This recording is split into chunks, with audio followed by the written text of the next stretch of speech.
All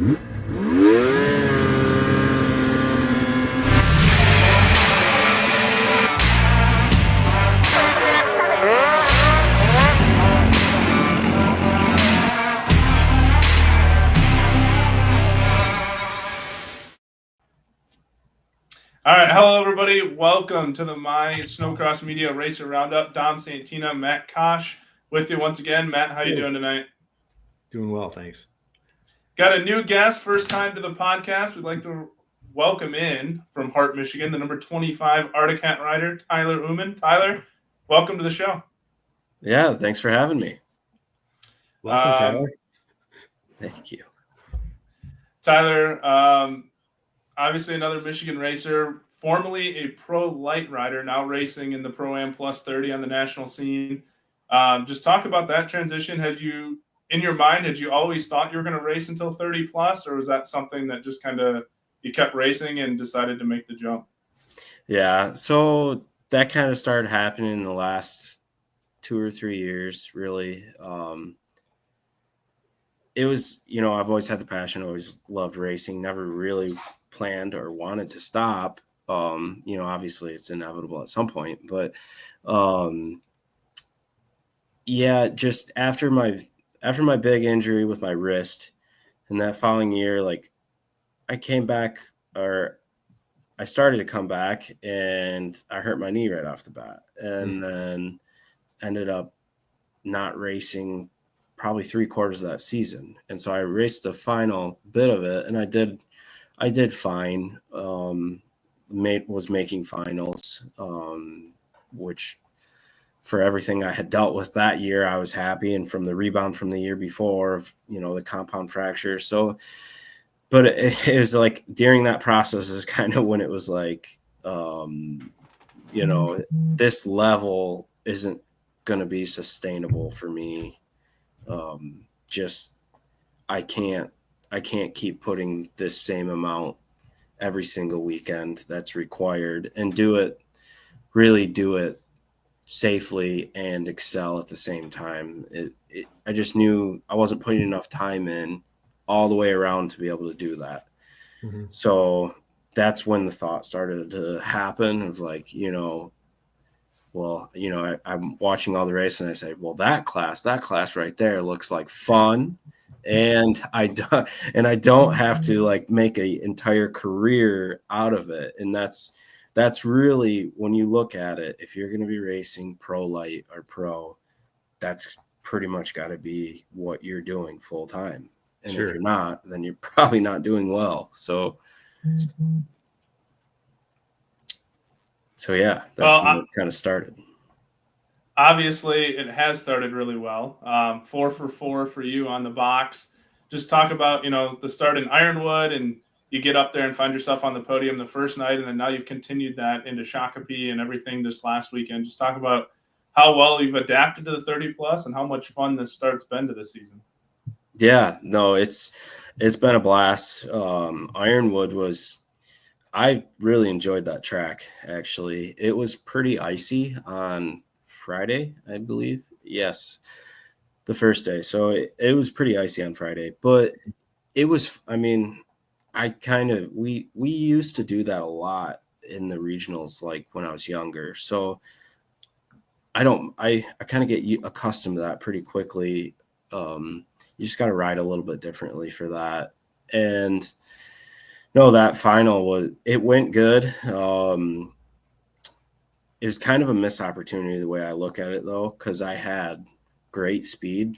I think Andy had like a half-second lap time faster than me that day. And he ended up crashing right off the start. And I had to drive around him. So I think my transponder clocked me at 8th right off of the get-go. And I made the pass for second, and I think it was before I got the halfway mark from the flagger on the finish line. So at that point, I was feeling really good. And then I started to notice something was wrong with my sled. And what happened was when I made that pass for second, that guy, Adam, he cut down earlier than what I thought he was going to. And so like my A-arm, my top A-arm hit the rear of his skid, and probably his bumper, I'm going to assume, but it broke the bolts that hold the top A-arm in. And when it did that, like everything held together, but it slowly started to fall apart. And so as the race continues on, every time I'm hitting, there's an uphill triple and then there's the tabletop. Those were the two big jumps. Every time I hit those jumps, my ski is flapping more and more. And I'm kind of as if you had a blown ski damper. And so I kept inspecting it. Like I kept looking down and I could tell the ski damper was fine. And it was at that point that I knew something was not good, because the ski damper is okay. Like you can finish the race, no problem with that. But when I seen that was fine and it looked like the whole like front end was moving, I was like, oh boy. And so at that point I started to back off, because, I really wasn't interested in having the whole thing fall apart when I'm like hitting a triple or something like that. For sure. So I was trying not to push very hard, because being that it was a rough track, you had to skip off a bunch of faces and stuff like that. And that's not, at that point, I quit doing that. And so I really fell off the pace, and I was just happy that I held on to third, because I almost lost it in the very last corner of the last lap there. And then Saturday, I pumped up. I got an arm pump just from turning right so much. It was just in my right arm. And it, partly too, I think I got a little tense dealing with the lappers, because that's when I started to feel it, is when we got to the lappers. And that has been something that has been huge to adjust to. You're not used to, like they're giving us 7 or 8 laps each race, and I wish they gave us more, but there's probably some guys that wish they gave us less. So it's probably a happy medium.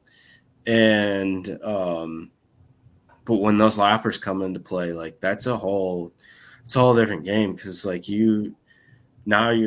if you're chasing somebody, if you're in the lead, it's a little bit simpler, because you're just working around, going to where they're not.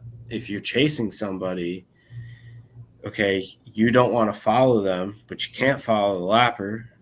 And so it's I did a very poor job at that on Saturday at Ironwood.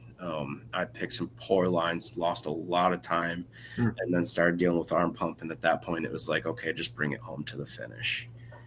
And then like last weekend's, I actually learned, I'd say I learned well from Ironwood, because on Friday, I made a mistake early on, and Brian got it around me early in the final on Friday.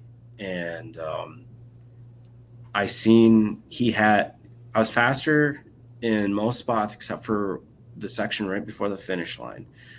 And as soon as I realized what he was doing, I switched my lineup and I started reeling him in. And then at the same time, we ran into lappers, and it was the last lap, and just he went one way, so I went the opposite direction, and I ended up having a better run going through the whoops and was able to get it done on the last lap. And I still laugh thinking about, as we had to make that decision, he dodges to the left. So like instinctively, I just go the opposite. And as that's happening, I'm watching the two lappers trying to figure out what they're going to do, because they're in the center of the track. And they're literally, I don't know what place they're going for, but they were just bouncing off of each other, going all the way up the face of this jump.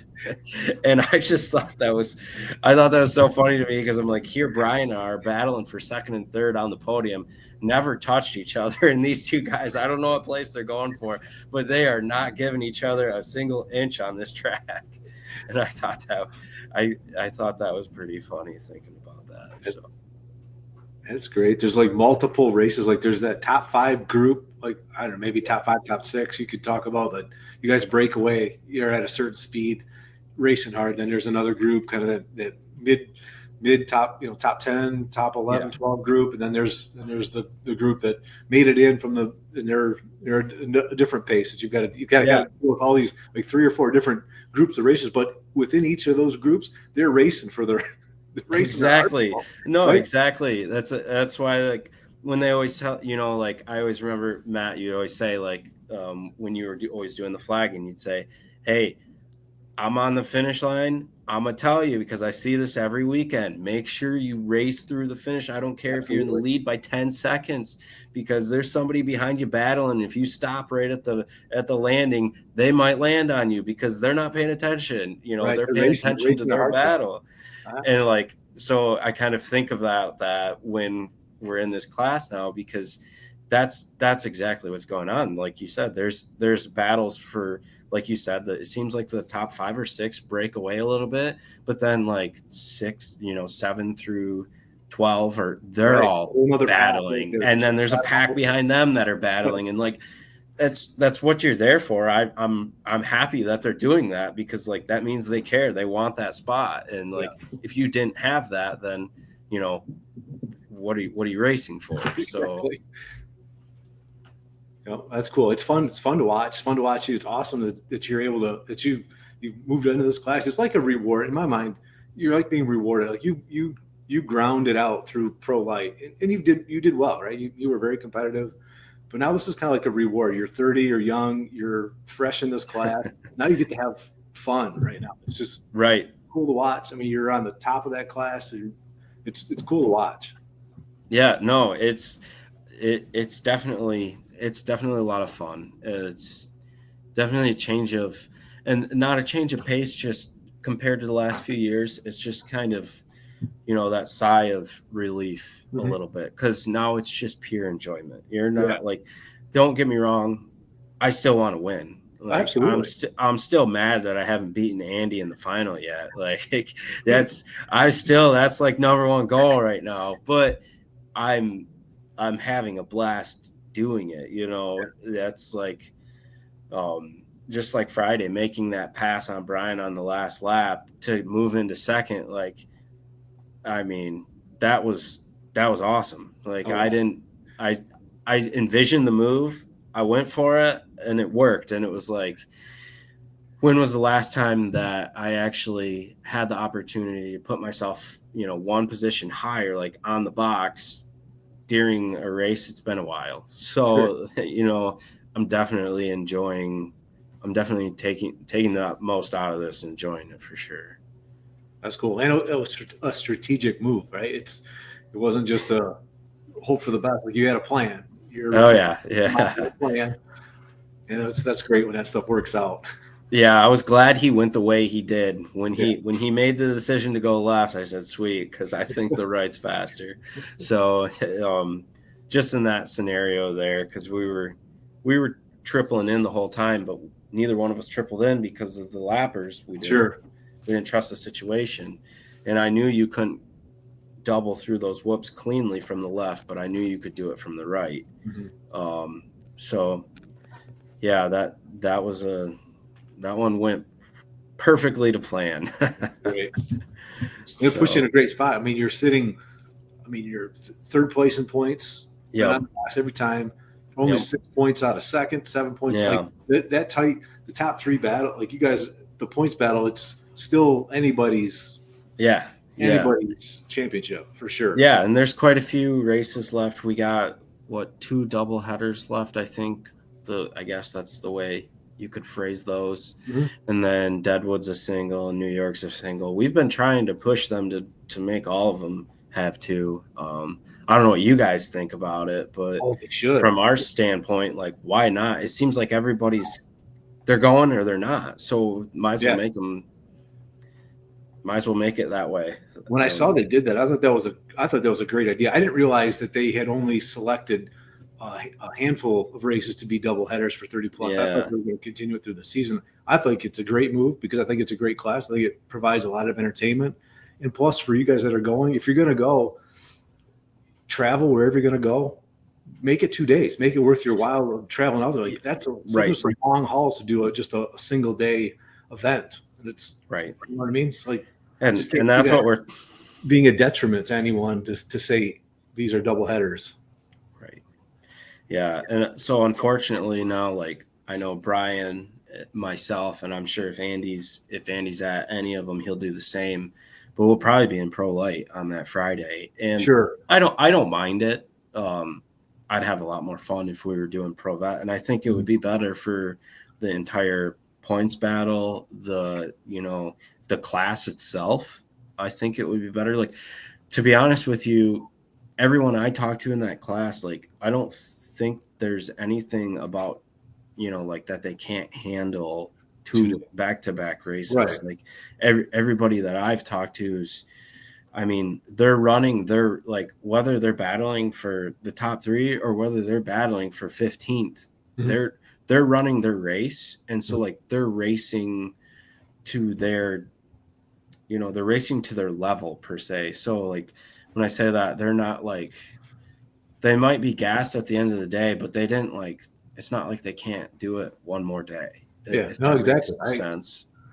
I mean, I fully support your idea. It should be a double header, and it provides great entertainment. I think it's a great show for the series as a part of the night show. I think it fits perfectly. There's plenty of speed, especially that a couple of those, the 2 packs, the front of those packs. You guys are moving, especially your top 5 group. Like, you guys are hauling. Like, you're pro light speed for sure. Well, and if you look at the lap times, like if you look at, say if we run something side by side, like you can't look at a lap time like 30 minutes apart or like right, because the track's changed. But at the times where, like, say they have a practice and we have a heat race right after, and they don't groom. If they groom, then it doesn't matter. If they don't groom, like, there we go, or vice versa. And there's been a couple times where it's like that, and the lap times they're like you said, that it's not like we're in the front of the pro light speed there, but you're right in the mix. We're in the mix for sure, absolutely, and that's the difference. Like, I think I could still go and make a pro light final. It's not going to be easy. I'll struggle. I think I can still do it. The problem, like, for me, I don't really think it was essentially the speed, like, especially like last year. It's just like, it's a different mentality. You gotta be in the right mindset. If you show up being skeptical or being unsure about anything, it's not going to work. It's not going to work, and it's going to be all luck then if you get it, because you got to be ready just to be willing to do whatever. Yeah, and the confidence. It's confidence in racing at that level. Certainly, just the confidence in the mental game becomes, in my mind, an even bigger piece of the puzzle than just your physical conditioning and sled setup. Just at that level, when everybody's going at that rate, your mental game becomes very, very important. Yes, and for sure. Tyler, I think you already kind of hit on it, but I think, talking to you over the last couple of years, I think there's almost a renewed, like you said, energy to yourself. Like, I think you were kind of worn out, not depressed, but just kind of done with pro light, right? Like, talking about that mental game and the battle, and just really, I mean, it wasn't like you were running up front. You, like you said, you were just fighting to get into finals each weekend. Now, you're in the top 3. You're fighting for podiums. You're fighting for race wins. And it's it's brought a new energy to you. And I think it shows on the podium, and just talking to you now, that, like, you're just in a happier place right now when it comes to racing. Yeah, for sure. Yeah. You hit the nail on the head there. I mean,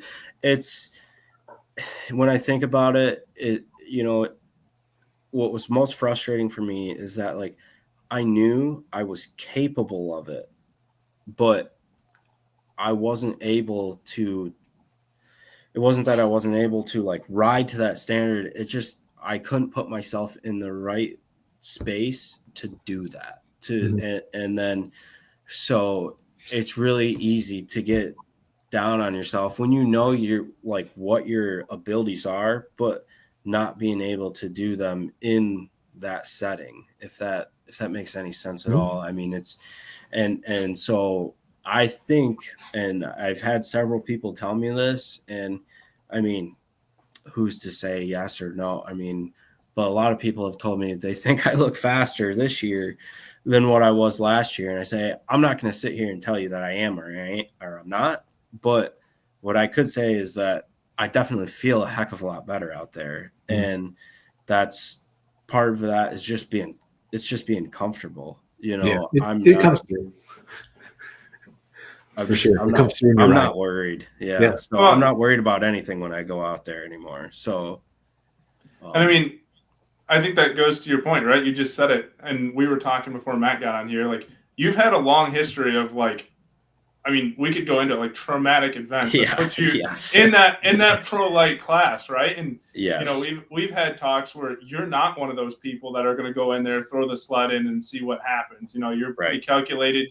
You manage your risk, and I think you being in that 30 plus, you know, yeah, there may be, like you said, some battles going on, but for the most part, you guys are pretty spread out in that pro 30 class, and you can kind of manage that risk and make those calculated moves where in pro light, you don't know who's coming into that corner, and you may be on your sled or you may be 3 or 4 jumps down the track, you know?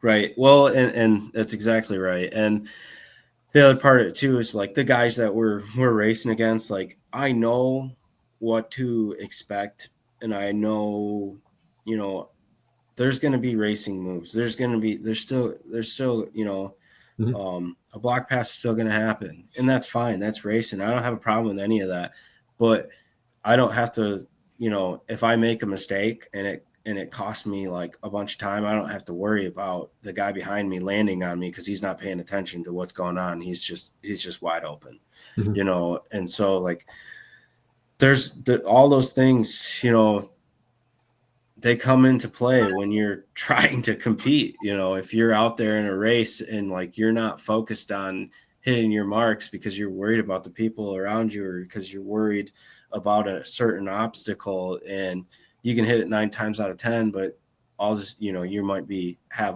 that fraction of a thought of what about that one time that it's not clean, and what's going to happen, and who's going to hit me, you know. That'll get in your head, and that'll wreck you just as fast as anything. So, well, I know, you know, we had Jake on here, another fellow Articat rider. You've kind of been doing a little bit more. I know you had a spurt there with Jake at All Finish, but you've been doing kind of more of the not satellite, but kind of your own thing for a while out of your own trailer. How are things going, you know, currently I know you've been working with Larry Hayes a little bit, but how are things going now with your program and with the Articat situation and everything? How are you managing everything right now? Yeah. Obviously the Articat stuff is it's a big disappointment. I mean, it's a bummer. But at that point, when they made all those announcements, I'm not gonna go switch. I've been on a cat for 15 years. I mean, shucks, Larry for the longest time he thought he was gonna get me on a Skidoo, and I, you know, he even offered to, you know, go grab one for me and have me ride it, and you know that nothing out of my end to ride a Skidoo, and I'm like, yeah, I'm okay. I'll pass. So it's just, you know, people might be sitting there, like they might listen to this and go, "Oh, you regret that?" No, I don't regret it. As far as the Articat goes, I'm glad I've stuck through. I'm really proud actually to be one of the few Articats getting on the box now, because there's not many left, and so to be able to represent the brand still, I'm proud of that. They've done a lot for me in the last 15 years. And so if I got to forego a year, hopefully that's it. Obviously it could be more. We don't know, but you know, if this is the least I can do in a way, you know, that financially that doesn't make sense when I say that out loud, but I've set myself up to where I'm okay. I'm going to get through this year. I'm going to be fine. That's also part of the reason why I'm, you know, I wouldn't be okay if I was racing pro light and this happened. Sure. Because I I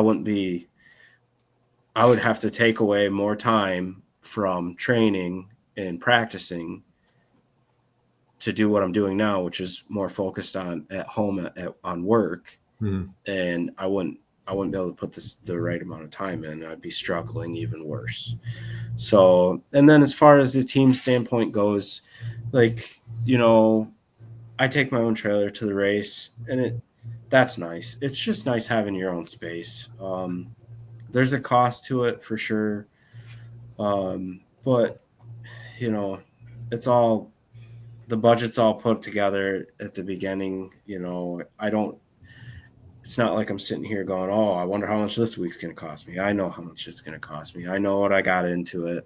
I know what's, that everything's going to be, and have, accepted all of that. And so it's fine.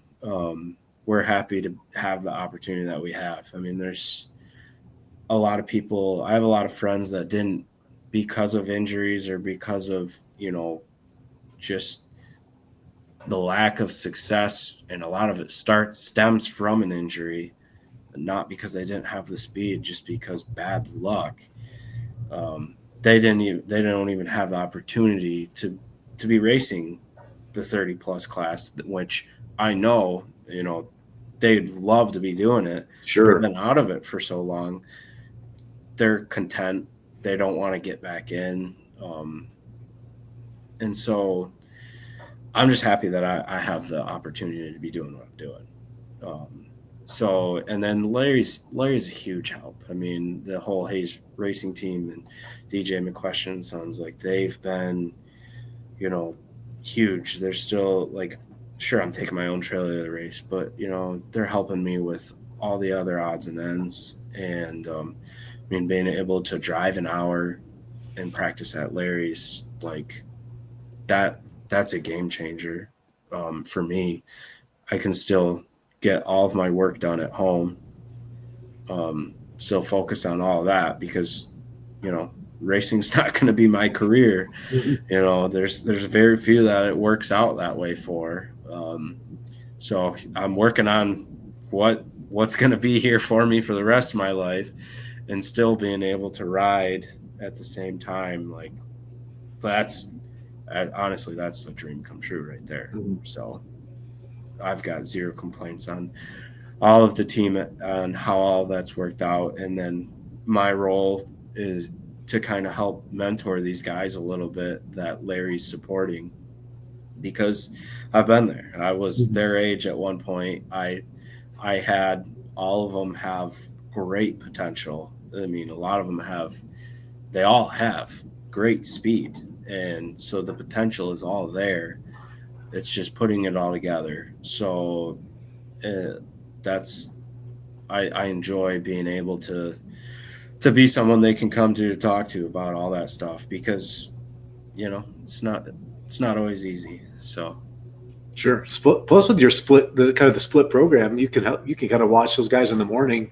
Yep. And then your night show comes, your afternoon practice, and yep. you can kind of do almost a little bit of double duty there too. Yeah, Friday's a little more difficult, but Saturday works perfect. We, that's just like last week last weekend, I was with Larry and Ryder in the morning. We didn't really have to make any sled changes or anything, because Larry had it all set up from the day before. But yeah, just being able to watch, make some, make a few things here and there, like, say, hey, try this or try that. And sometimes, to be honest with you, a lot of the guys on our team, like, they already know, like, they take full responsibility. So they already know what they did wrong, if they made a mistake. So it's not like you gotta, a lot of people want to go say, hey, you did this and did that, and you should have done this and that. And it's like, most of the time, if they're a smart rider, they already know that. They don't need it rubbed in their face. They just need a little bit of, it's, hey, I know what you did wrong. You know what you did wrong. Just let's forget about it. Let's focus on what to do this next race. Look at these lines here. They might develop. Look at this here, and go get them next time, So there's there's a lot of balance there for that stuff, but I enjoy that side of it too. So I'm just glad that I'm able to apply some of the knowledge and a little bit of wisdom I've gained over the years to the younger guys. So Yeah, that's awesome. You're able to give back like that. That's really good. It means a lot Yeah. to the Yes. sport, to the younger riders. It's really good. yeah, absolutely. Ryder's definitely been tearing it up, that's for sure, Yeah. especially on the Yeah. national scene. So I don't know if that's your advice or his riding ability, but That's just maybe a little Ryder. both. That's just Ryder. I don't really have to give him a whole lot of advice, to be honest with you. If he is having a really bad day, maybe, but he hasn't had one of those yet this year. So he's been solid. But yeah, that's kind of how it works when you're young and you're going through those age divisions like that. Yeah, right. He's the top of the age bracket now. Mhm. I mean, Right. he was getting beat up by some of those guys last year, like Knutson and Jimmy, and and those guys they're doing well in the next class now. And now it's his turn to turn around and do it to the younger guys in his class. Yep. So I'm glad he is. And it's just, it'd be a real struggle if he was the oldest one in the class and wasn't doing well. So, but he's a natural. So if he sticks to it, sky's the limit for that kid. So. Yeah, Tyler. So obviously we know where you're at now. Talk about just a little bit how you kind of got into snowcross and have been riding and where your path has taken you over time. Yeah. So, I mean, when did it all start? I went to one or two races when I was 13. I think I went to one and there was MSXRA series. So that was there was way back when there was two divisions or two regionals in the state of Michigan. And I went to the smaller one. I wasn't even aware of the other one, to be honest with you. And this one just had a race that was really close, about an hour away. I think it was an hour and a half. Greenville, like back where they used to have snow motion. So you did the summer race? No. not This was in the winter. It was Okay. in the winter, but it was at the same setup, same spot. Okay.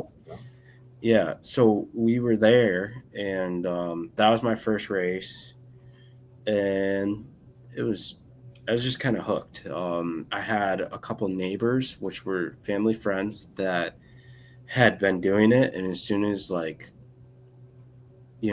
one of them went with us to that race, and that's when it all just snowballed from there.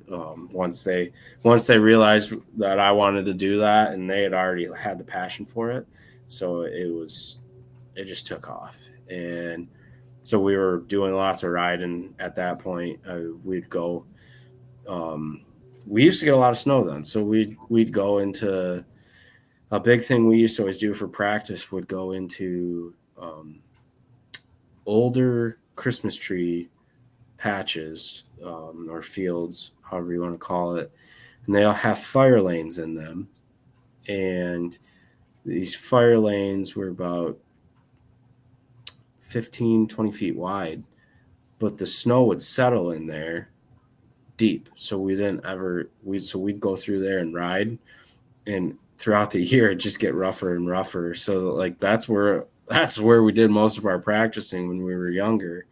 And that's kind of where it all started, to be honest with you, is riding on those tracks. And then when I was 14, decided to go race full time or follow the full series. And that did not go well for me. Was that MSXRA for your first full series, or was that? Nope. That was that Bay Racing? That was Bay Racing. That was the year that they were affiliated with ISOC. ISOC, yeah. So it was before they were Bay Racing, but they had just switched over from WPSA or something. Mm-hmm. Yeah. So, and I was racing at that time with like Corbin Anderson, Ryan McQuestion, I think Ryan Duncan maybe, Kevin Wallenstein. Colorado, Fast Michigan. Zach Mason, Yep. Jake Giesman. Like they had all been racing their whole lives. Like I just got it handed to me that whole year. So it was a junior class, like junior 14, Yeah, I was 17? junior 14, 15 at the time. Okay. Junior 14, 15. And then I raced the novice class, and that was kind of the class where as the year went on, that's the one that kept me going because I started to actually have some success in that class. And then the following year, I still raced junior 14, 15 on an old 440. And that was the year that you could get on 600s. I didn't have the money for it, so I didn't do it. And I got competitive that year, but I wasn't doing amazing. I was competing. I felt confident with my abilities to hit anything, but I still wasn't, I wasn't beating those guys yet. And then the following year, I bought a 600, an Arctic 600 from Patton's, one of Nick's race sleds, and it was still a year old compared to a lot of the other competition, but getting updated like that with the sled, it made the world of difference because that first weekend I raced sport, and then I moved up to pro light, and I raced pro light the rest of the season. So I kind of like skipped a whole class that year. Once I got on that bigger sled, like it's like everything just clicked all at the same time. So that's kind of where it all sparked. And those Michigan regionals were like, that's why I'm very happy that they're back because I was just talking to some of the guys this weekend, some of the guys that run the races there for ISOC, and it's like, it's very significant. It's a big deal. I wouldn't be racing now if we didn't have the Michigan regionals back when I got started. And, the stronger they are, the better it is. The more guys we get involved. You shouldn't have to want to race. You should not have to say, I need 10 grand to go to all these national races. I need to save and set aside 10 grand or 15 grand, whatever that number is to you, like for the travel and what you're putting towards for your trailer, your truck, hotels, all of that. You shouldn't have to say, I need to put down X amount and leave that off to the side to be able to go race.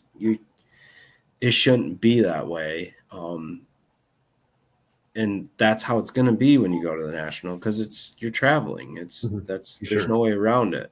So to be able to have these guys get started and run these regionals, and some people just, if that's what you enjoy and you don't care about going to the national, that's awesome too. I mean, It's not like you have to do that. Like obviously that's what a lot of kids' dreams are, but if I know a lot of you and I, all three of us know a lot of great guys that just love going and racing at the regionals, and that's awesome too. Like, so to be able to have that for everybody and to be able to build, the sport back up in Michigan and build this pool of riders to, competitive kids right now. There's a lot of competitive kids in Michigan. I mean, that I see at the regionals every time I go there. Every time I've been there this year, I go, that kid's faster than he was last year. That kid's faster than he was, and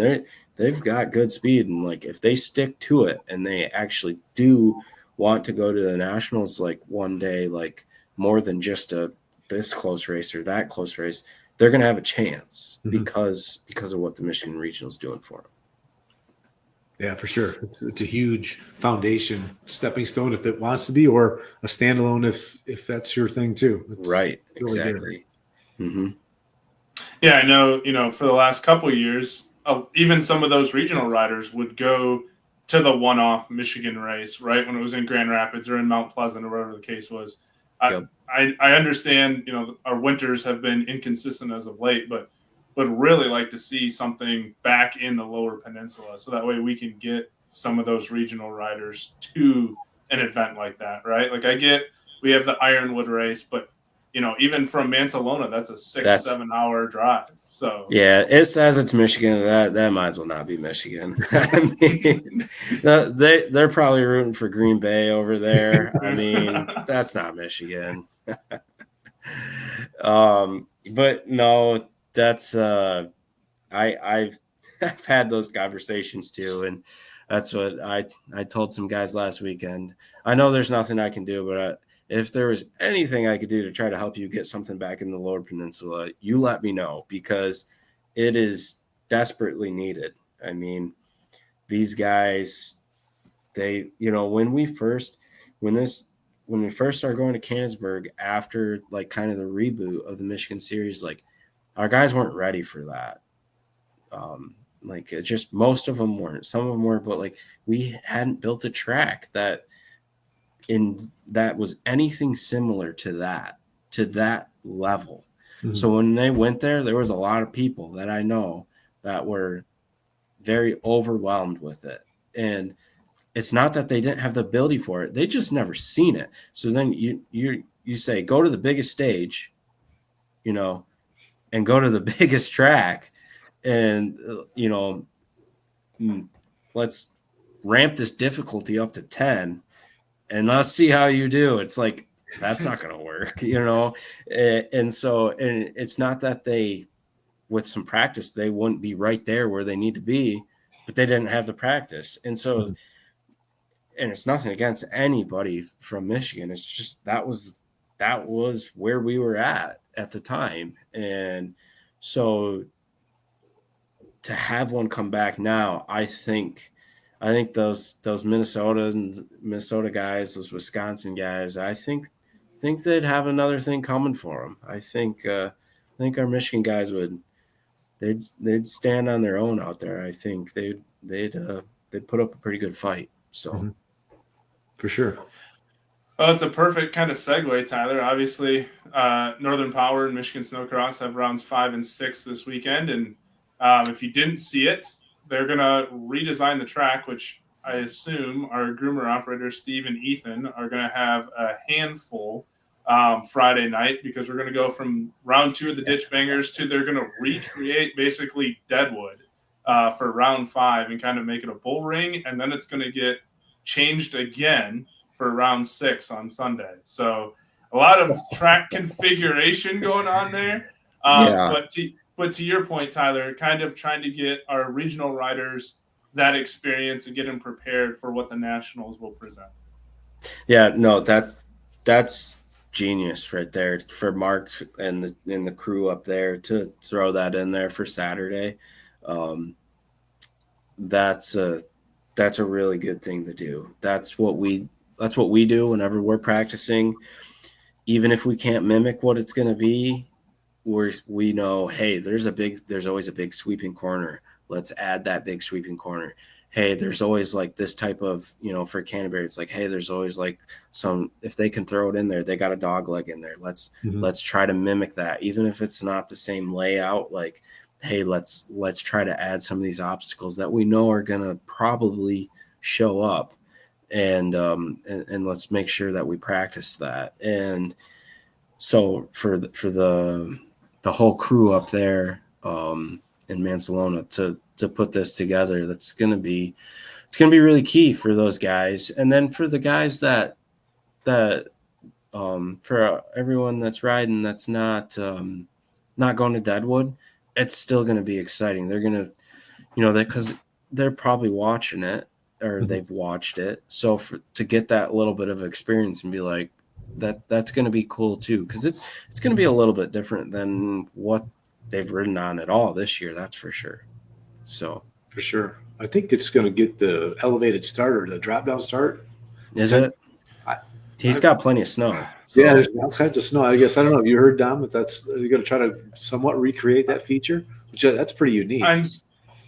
I've seen some stuff. I think they're going to try to. It's going to be interesting how that'll work, obviously, with where the start line is and, how the bull ring will work on what that configuration would look like.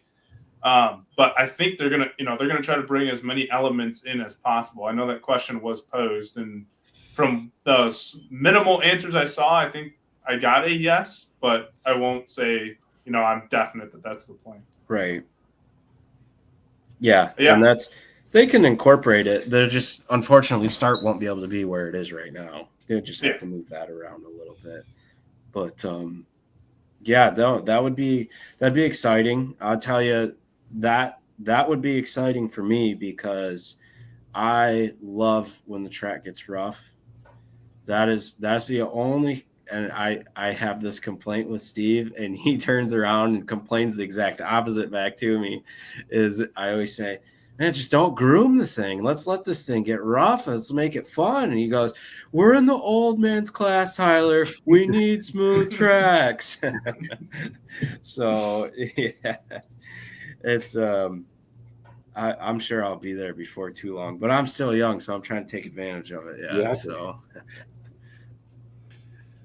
No, it's been great. I know, Tyler, you said you're working on your practice sled and things. If you're making up this weekend, we're always glad to have you up there, and we appreciate you coming back. And even if it's one race a weekend, getting out there and supporting the regional series and getting some practice laps in. But I know some of those younger guys love seeing you out there racing, and just good to see a local rider come back and put some time in at the regionals.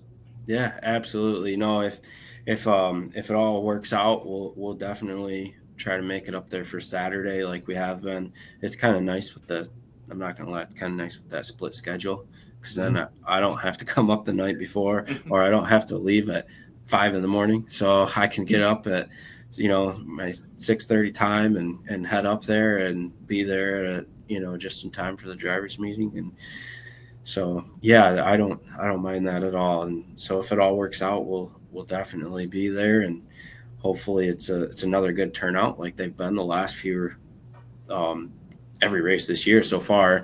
I know it sounds like they were all really good last year too. I only made it to a couple, but yeah, hopefully that keeps happening. Hopefully we just continue to get more. Mark's done a great job I know him and Renee have done a great job putting that all together and have really not cut a single corner to make any of this happen.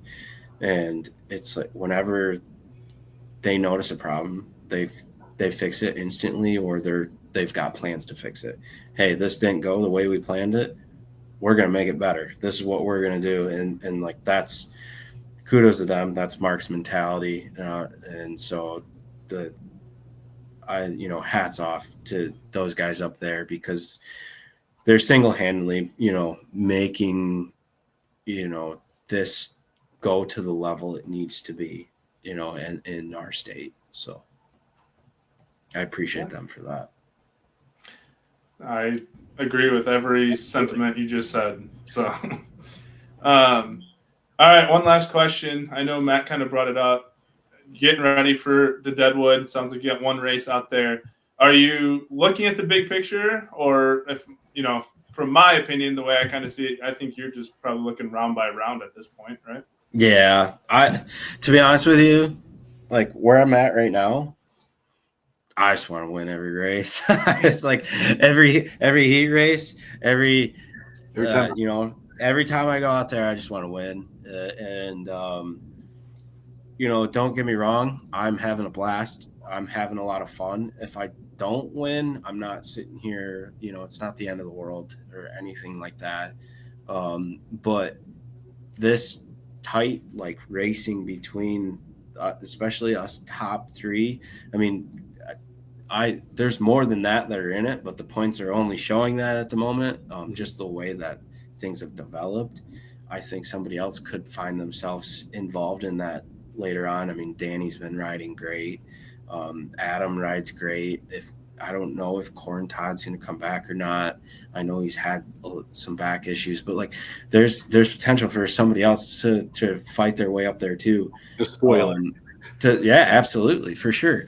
But no, after getting through a couple weekends, it's like a little bit of my competitiveness has been revived. I don't want to get carried away, but yeah, we're racers for a reason. We want to win. So that's definitely the goal. That's like you said, race by race. I'm not going to get caught up in a points chase or anything like that. Like, yeah, sure, I want to win it, but I'm not looking at Duluth. I'm thinking about Deadwood, and in order to get prepared for Deadwood, I need to get some seat time this weekend. So, like, that's how I'm looking at this weekend, and then that's going to lead into Deadwood, and that's hopefully, last weekend we did what did we do on Saturday? 2-2-2. So I think that means we're gonna go 1-1-1 in Deadwood. So sounds I like good. it. I like it. Well, I mean, knock on wood. Not trying to jinx it here, but I think both times Jake's come on, he's finished on the podium both weekends. So the weekend after. So perfect. Maybe there's some luck for you coming down. This is a breakthrough one. Yeah, for sure. Yeah, no, and I think got to give a little shout out to Jake, because I think he's got a fight for those top two guys that I don't think they see it. I don't think a lot of people are giving him the credit that's due right now. He had a little bit of trouble. I mean, he was sick last weekend. He had a little bit of trouble on Saturday with the sled in round 2. And that doesn't make round 3 easy when you're in Triple Crown. You got to start from the back row. Right. But I see some serious speed and some consistency. When he was younger, he didn't always have that consistency. I think right now Jake's at the peak. As far as the pros go, like, I think he can spoil it. I really do. I wouldn't say that if I didn't believe it. So I'm really excited for him too. I keep telling him we both got to go represent Arctic Cat and go 1-1 out there. So absolutely, I guess make it happen. that's the plan. So. All right. Well, Tyler, we appreciate you taking some time here to jump on and talk with us. It's been great talking with you, and we wish you all the best in Deadwood. Thank you. Yeah, thanks for having me. It's been great, and hopefully I'll see you guys this weekend, and then hopefully see you Saturday. We'll go to Deadwood. Yeah. Awesome. Right. Thanks, Tyler. Yes, thank you. All right. Well, thank everybody for watching the podcast, and come to round 5 and 6 of Michigan Snocross, and we'll be back soon with another episode. Thanks for watching, everybody. Have a good night.